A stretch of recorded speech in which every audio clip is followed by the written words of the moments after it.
Nous sommes les démocrates du Bénin.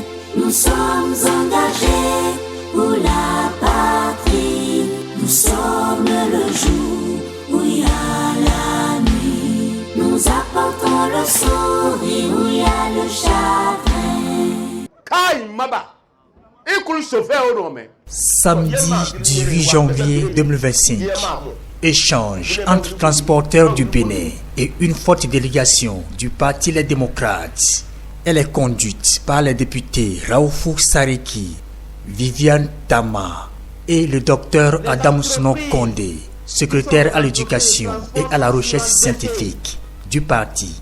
Point de ralliement, parking SNTN de Parakou.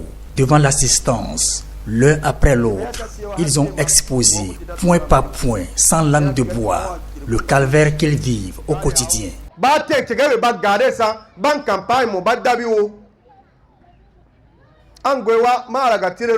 Dans une déclaration officielle servant de cliché aux difficultés que traverse leur corporation, le porte-voix des transporteurs précise. Mis à part les abattements de tarifs et la hausse vertigineuse de l'AIB à 5%, qui était à 1%, nos autorités nouvellement élues ont formé un groupe composé uniquement de leurs partisans.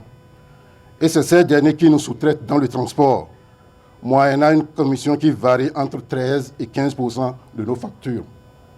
Bref, le transporteur remarque seulement le cœur meurtri qu'une coupe sombre de 18 à 20% a été faite sur son bordereau de paiement. Conséquence, le transporteur n'arrive plus à faire face aux charges qui sont les siennes. Les camions qui prennent le gasoil dans les usines sont obligés de le prendre avec une augmentation de 20 à 100 francs par litre, ce qui ne se passait pas auparavant, car le carburant dans le formel est censé être vendu au même prix sur toute l'étendue du territoire national. Comme les commerçants ont trouvé que les autorités qui sont chargées de nous protéger quant au suivi et à la bonne marche de notre corporation, eh bien, ce sont elles qui nous rendent la vie dure, alors ces derniers, je veux dire les commerçants, ont commencé par fouler aux pieds les tests qui régissent le transport au niveau de la sous-région. Les tests sur le transport ne s'appliquent plus au Bénin.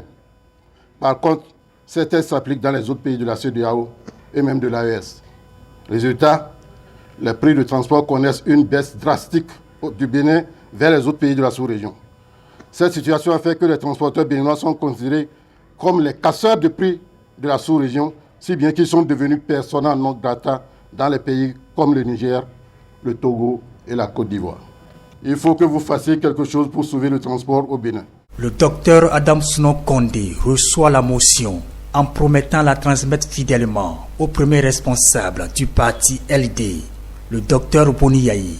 Il profite de l'occasion pour faire quelques mises au point.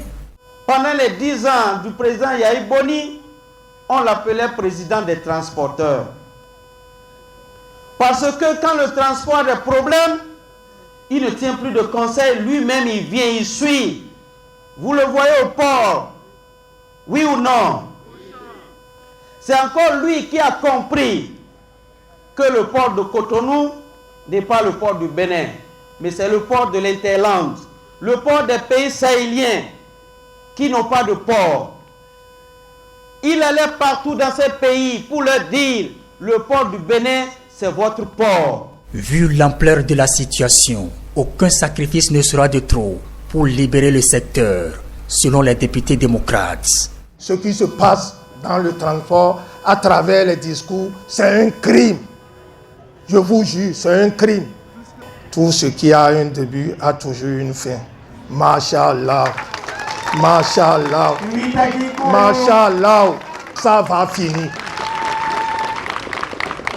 Nous avons écouté religieusement vos cris de cœur. Et je vous promets que ces cris de cœur ne sont pas tombés dans des oreilles de sourds. Nous allons rendre compte à qui de droit, en commençant d'abord par notre leader charismatique, le président Thomas Boniyayi. Le président Thomas Boniyayi qui pense toujours à vous, qui sait ce que vous vivez. C'est pourquoi nous prions le Seigneur de lui donner une santé de fer, de l'éclairer de le fortifier afin qu'il puisse vraiment vous soutenir dans vos difficultés et de vous dire que le bout du tunnel est proche.